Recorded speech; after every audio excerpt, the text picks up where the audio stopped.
Hey everyone, welcome back to Steve's View.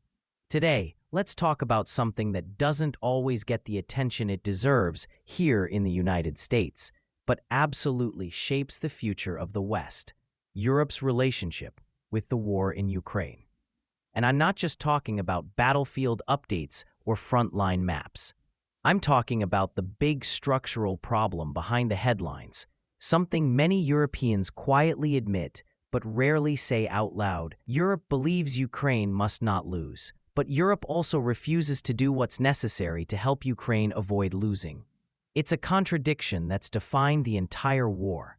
And now, nearly 4 years in, this contradiction is getting harder and harder for Europe to hide, especially as the United States itself debates how much longer it wants to carry most of the burden. So today, I want to walk you through why Europe is stuck, why its support for Ukraine often looks stronger on Twitter than in real life, and why these divisions are creating one of the most dangerous strategic moments for the Western world since the Cold War. Let's start with where Europe stands right now. From Paris to Berlin, from Brussels to Warsaw, European leaders keep repeating the same line: we will support Ukraine for as long as it takes. It sounds good. It sounds unified. It sounds strong. But when you look at the actual numbers, when you look at the military aid, when you look at the political risks Europe is unwilling to take, a very different picture emerges. Let's start with the most awkward fact of all. 1. Europe's military-industrial base is nowhere near ready for a long war, and Europe doesn't want to pay to fix it. Right now, Ukrainian forces fire more artillery shells in a month than many European countries produce in an entire year. Even after announcing big production goals, European factories are far behind schedule. Germany, Italy, Spain, and others promised ammunition deliveries last spring that still haven't materialized. Meanwhile, Russia, despite sanctions, is firing 3, 4, even 5 times as many shells per day as Ukraine. Think about that. Europe, with an economy 10 times larger than Russia's, still can't match Russia's ammunition output. Why? Because for decades, European governments cut their defense budgets to the bone. They relied almost entirely on the United States to handle security. And now, when a real war is happening right on Europe's eastern doorstep, they're discovering the hard truth. You can't build a defense industrial base overnight.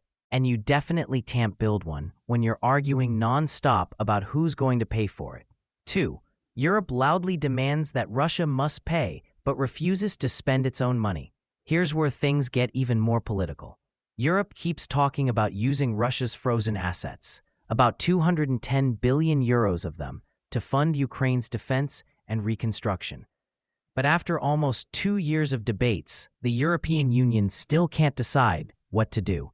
Belgium is terrified of retaliation. Germany fears lawsuits. France is scared of escalation. Italy doesn't want to set a precedent. Hungary blocks almost everything. Austria and others worry about long-term financial risks. So, after all this time, what has Europe actually done?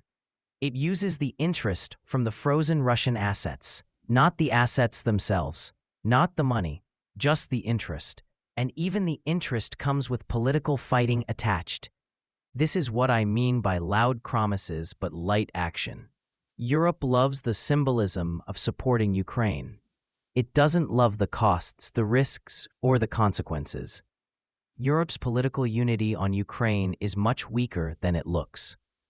In the US, we often imagine Europe as a single moral bloc, united against aggression, deeply committed to democracy, standing shoulder to shoulder. But the reality is far messier.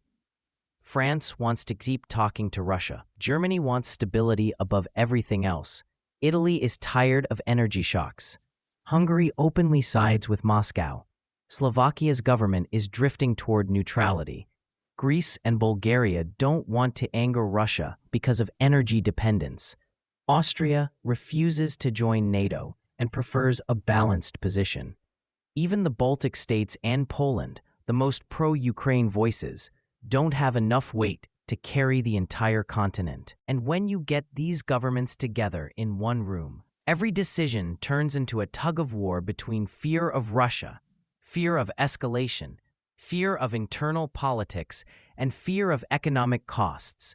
It's no wonder every EU meeting about Ukraine turns into an all-night negotiation, ending with some half measure everyone can live with, but no one actually thinks is enough to help Ukraine win. 4. Macron is openly warning that the United States might betray Ukraine, and Europe doesn't know what to do next. This was one of the most revealing moments in recent months. During a private call between several European leaders, a call that later leaked, French President Emmanuel Macron delivered a blunt message. The U.S. could abandon Ukraine. He didn't mean it in a dramatic way. He meant it in a practical, strategic way. If Washington pushes a peace plan without strong security guarantees, if Washington cuts aid, if Washington decides it's time to move on, Europe will be left alone with a war it cannot win by proxy and cannot afford to lose. Germany's Chancellor Friedrich Merz immediately agreed, saying the Americans were playing games, meaning the U.S. was negotiating with Russia while keeping Europe mostly in the dark. Finland and NATO officials also said the same thing. We cannot let Zelensky face this alone. That sentence tells you everything about Western disunity right now, because behind the scenes, European leaders are terrified of being forced to accept a peace plan they don't like, terrified of losing American military support, terrified that Trump's team is negotiating terms Europe hasn't agreed to, and terrified that Europe has no real plan of its own. 5. Europe's support is often symbolic, not strategic. Let me give you some concrete examples. Example: tanks. Europe promised Ukraine dozens of Leopard tanks, but some had broken targeting systems, some were missing spare parts, many were delivered without enough ammunition. Several countries sent only a handful, just enough to get a headline. Meanwhile, Germany spent months arguing internally before approving deliveries, and even then, tried to get other countries to go first. Example: air defense. After Russia intensified missile strikes in 2023 and 2024, Ukraine desperately needed more Patriot systems. Europe owns dozens of them. How many did Europe send? One single Patriot battery. The US had to make up the difference. Example: budgets.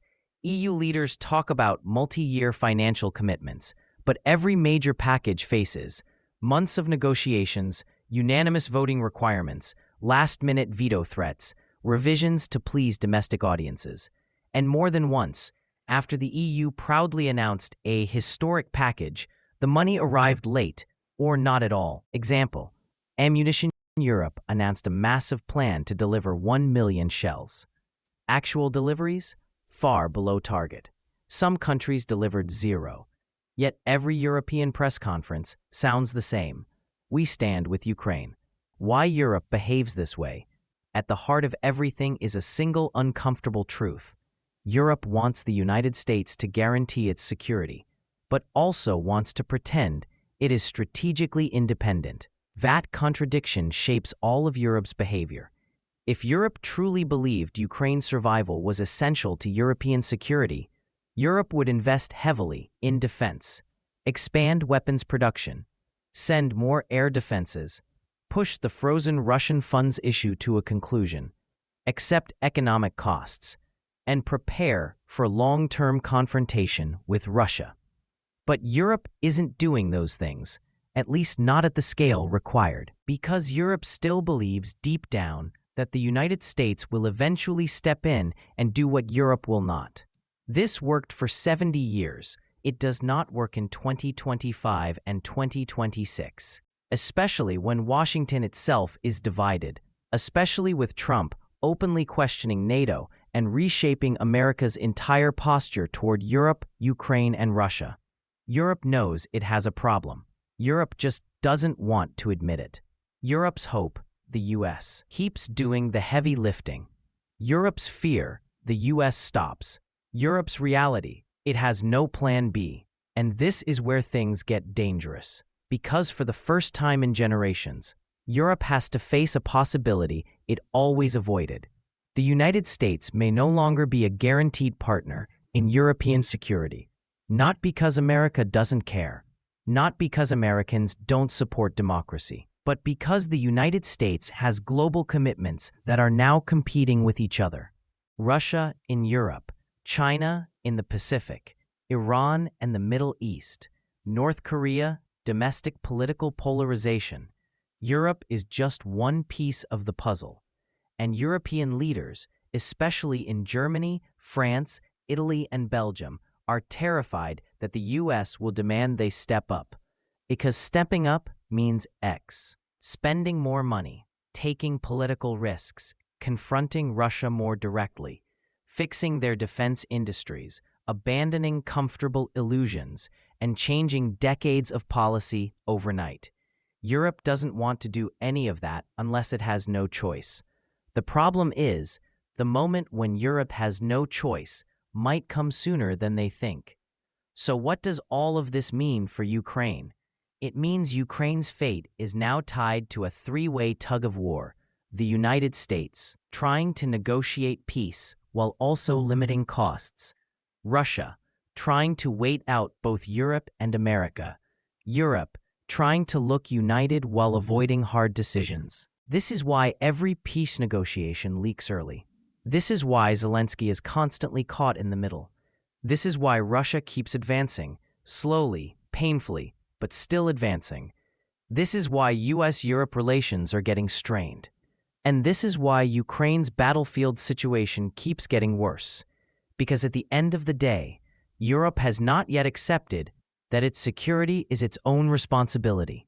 Until that changes, Ukraine will always be fighting with one hand tied behind its back. At last, I want to say, Europe is at a crossroads, and time is running out. If Europe truly believes Ukraine cannot lose, then Europe has to act like it. Not with press releases, not with symbolic gestures, not with expressions of concern, but with actual commitments. Real money, real weapons, real ammunition, real political unity, real strategic planning, and real responsibility. Because the uncomfortable truth is this: Ukraine is not only fighting for its own survival, it's fighting for Europe's security, credibility, and future. And right now, Europe is asking Ukraine to do that job without giving Ukraine what it needs to succeed. The US can help, the US can lead, but the US cannot want Ukraine to win more than Europe does. And at some point, Europe will have to stop hiding behind American leadership and decide what kind of continent it wants to be. Because history is moving fast, Russia is moving fast, and the window for Europe to get its act together is closing.